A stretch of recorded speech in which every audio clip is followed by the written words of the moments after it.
Le surréalisme par Salvador Dali de Tom Mercier et Léo Forgignou. Nous partons d'abord au début de tout, plus précisément à Figueras. Pour commencer, nous allons parler du très célèbre Salvador Felipe Jacinto Dali Domenech, plus connu sous le nom de Salvador Dali. Il est né le 11 mai 1904 à Figueras en Espagne et est mort le 23 janvier 1989 dans sa ville natale, où il créa d'ailleurs son propre musée en 1974, le théâtre Musée Gala Salvador Dali. Nous partons maintenant pour New York, où est exposée l'œuvre Persistance de la mémoire. Cette œuvre, peinte par Dali en 1931, est une huile sur toile appelée populairement les montres molles. Ces montres à gousset semblent fondre dans un décor aurinique et étrange qui représente la plage de Port Liga, en Catalogne. Cette plage, avec ses rochers lointains, écartés, était chère au cœur de l'artiste. Le ciel est crépusculaire. Des objets insolites, en plus des montres coulantes, sont représentés sur cette toile.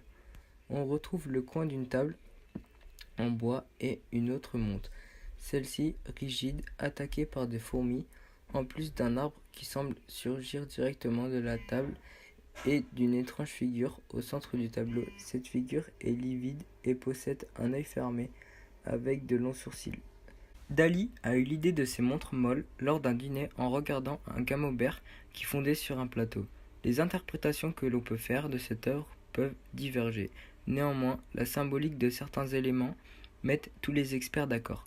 Cette peinture peut être interprétée comme une mise en dérision du temps qui passe, du passage de la naissance à la mort, du chemin de la vie. Les montres molles sont en effet tout arrêtées. Le temps est devenu élastique, à l'image des montres à gousset. Les souvenirs, à l'image de ces montres, se déforment pour devenir des choses molles, malléables où le temps ne compte plus. Cela reflète également le passage à l'éternité, la symbolique de la mort. L'image centrale est le sujet principal. Cette forme étrange symbolise par sa paupière close l'orinisme et le monde à l'envers. Elle représente également une forme de fœtus exprimant le traumatisme de la naissance. La montre attaquée par les fourmis, dont certains pensent qu'elle représente celle ayant appartenu au père de Dali, symbolise la putréfaction. En effet, Salvador Dali associait ces insectes à la décomposition. Cette œuvre intrigue et dérange par le côté froid de la forme au centre, mais aussi par celui plus chaleureux dans le fond du tableau, représenté par la plage et le soleil. Nous repartons maintenant à Figueras. Se situe un magnifique tableau exposé dans le musée de Dali en Espagne. En premier lieu, il faut savoir que ce tableau n'est exposé dans aucun musée, car il fait partie d'une des œuvres d'une collection privée d'un particulier. Les tailles de la peinture sont 51 par 78 cm. Ce n'est pas un tableau immense, mais de taille restante raisonnable. C'est une peinture à l'huile sur un support bois. Pour réaliser ce tableau, Dali s'est inspiré d'un véritable rocher du sud de l'Espagne, appelé le rocher dormant. Ce rocher qui symbolise le sommeil prend ici la forme d'une tête lourde endormie et soutenue par des béquilles. Si ces béquilles venaient à se briser, la tête tomberait et le monstre se réveillerait.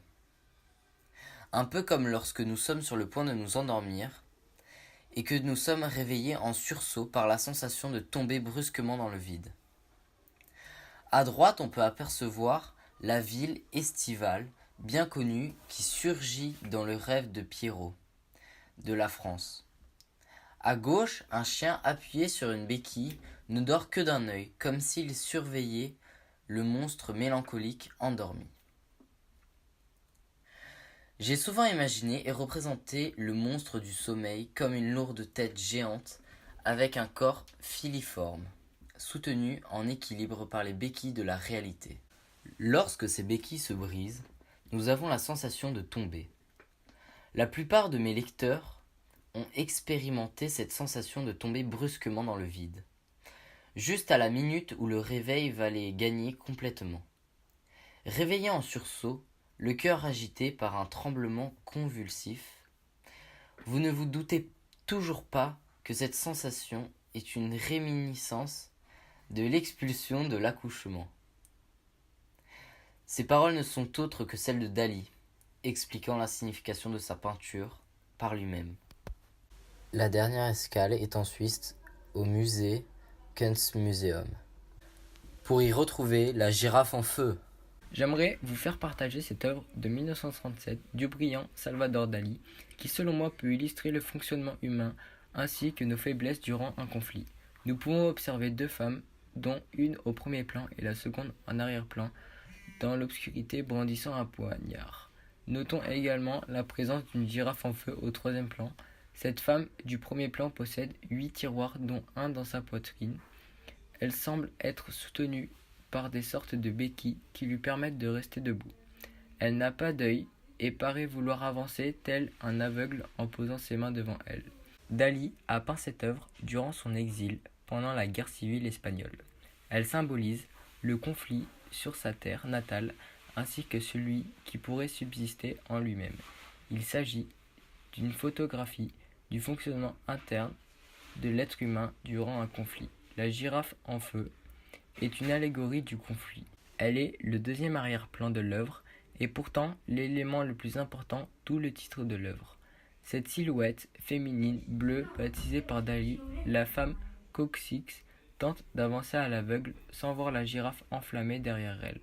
Les tiroirs composants montrent notre fonctionnement et compartiments secrets.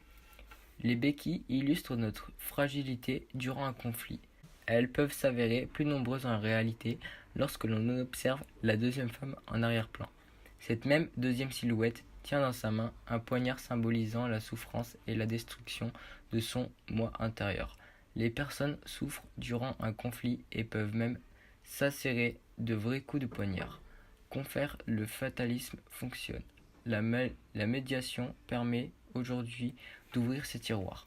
En résumé, la femme au premier plan tente de masquer à l'observateur et à elle-même des vrais problèmes et des souffrances. Est-ce son inconscience qui est symbolisée par sa non-acuité? En tout cas, plus nous avançons dans le tableau, plus nous arrivons à entrevoir son fonctionnement et son réel problème. Cette femme désire pourtant avancer, mais se dirige dans le sens opposé de son réel problème.